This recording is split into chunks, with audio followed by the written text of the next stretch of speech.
Bambang Wijoyanto terseret kasus dugaan menyuruh saksi memberi keterangan palsu dalam sidang sengketa Pilkada Kota Waringin Barat di Mahkamah Konstitusi. Saya heran ya, orang tuh suka menyalah-nyalahkan orang tapi nggak melihat pada dirinya sendiri. Tapi kami sih toleran aja, kami biarin aja selama ini. Saya nggak pernah protes Pak Bambang Wijoyanto. Saya tahu status beliau seperti itu, selama ini saya juga nggak pernah komplain. Itu protes yang tadi dikemukakan oleh Pak Bambang Wijoyanto sehubungan dengan kami menghadirkan Pak Edi Hiarij sebagai ahli.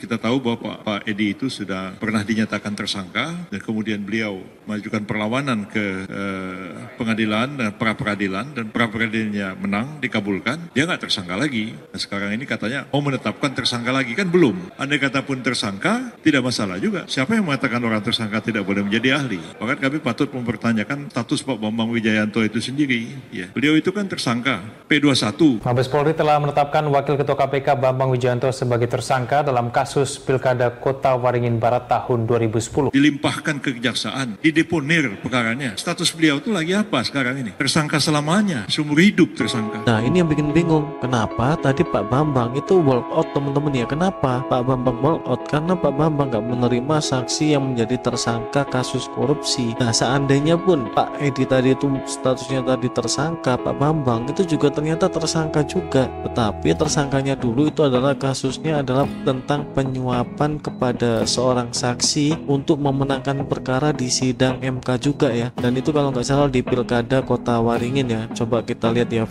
beritanya ya. Katakan Bambang ditangkap oleh tim penyidik Bareskrim di jalanan di wilayah Depok, Jawa Barat sekitar pukul 7:30 waktu Indonesia Barat. Penangkapan Bambang dalam kasus pilkada tersebut berdasarkan laporan masyarakat pada 15 Januari 2015. Tahun lalu, Bupati Tapanuli Tengah Raja Bonaran Situmeang melaporkan Wakil Ketua KPK Bambang Wijoyanto ke KPK. Bonaran tidak terima telah ditetapkan sebagai tersangka dan ditahan dalam dugaan suap kepada mantan Hakim Ketua Mahkamah Konstitusi Akil Mokhtar. Bambang Wijoyanto yang pada saat itu menjadi pengacara pasangan calon bupati dan wakil bupati Kota Waringin Barat, Ujang Iskandar Bambang Purwanto, pernah menumpang mobil Akil dari kantor MK hingga Pasar Minggu. Di dalam mobil, Bambang berulang kali meminta Akil untuk memenangkan kasusnya. Bonaran menegaskan ia tidak pernah mengenal apalagi menyuap Akil Mokhtar. Bisa dibuka kembali juga. Kalau orang di SP3 itu close.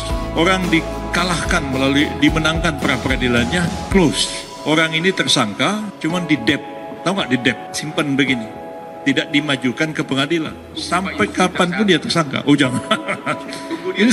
Jadi saya heran ya, orang tuh suka menyalah-nyalahkan orang tapi nggak melihat pada dirinya sendiri. Tapi kami sih toleran aja, kami biarin aja selama ini. Saya nggak pernah protes Pak Bambang Wijoyanto. Saya tahu status beliau seperti itu, selama ini saya juga nggak pernah komplain. Mau datang ke pengadilan, ya udah kita ladenin aja di pengadilan. Nah itu ya, satu hal yang kita tegaskan seperti itu. Oke guys, saya bacakan dulu ya berita mengenai Bapak Bambang Wijoyanto teman-teman ya. Dan berita ini adalah berita yang tayang di Kompas di tahun 2016 ya. Bambang Wijoyanto sudah ambil SK di Poner, Abraham siang nanti. Gitu ya judulnya.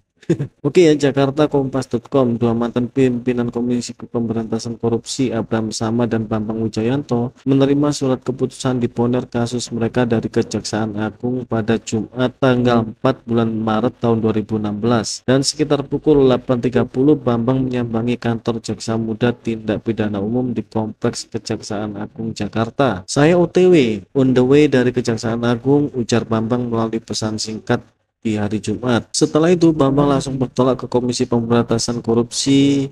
Pengacara Bambang dan Abraham, Abdul Fikar Hajar, membenarkan bahwa kedatangan kliennya untuk menerima SK diponer dari Jampidum. Untuk Pak AS, habis Jumatan akan diserahkan di Kejaksaan, kata Fikar. Saat dihubungi, Bambang belum ingin memberi komentar terkait diponer perkaranya. Begitu pula dengan Abraham yang hingga saat ini belum bisa dihubungi. Saya akan berikan komentarnya kemudian, kata Bambang. Jaksa Agung HM Prasetyo sebelumnya mengaku diponer dilakukan walau telah menerima berkas perkara itu secara lengkap atau P21 dari kepolisian. Oke ya, di sini clear ya Bapak Yusril tadi ya, bahwa berkasnya memang sudah lengkap ya. Oke, lanjut ya. Kejaksaan beralasan kasus Abraham dan Bambang dikesampingkan karena kasus yang menimpa keduanya sebagai aktivis pemberantasan korupsi berdampak terhadap upaya pemberantasan korupsi di Indonesia. Nah, jadi alasan beliau dideponer ini karena Pak Bambang adalah mantan, intinya pimpinan dari Komisi Pemberantasan Korupsi, teman-teman ya.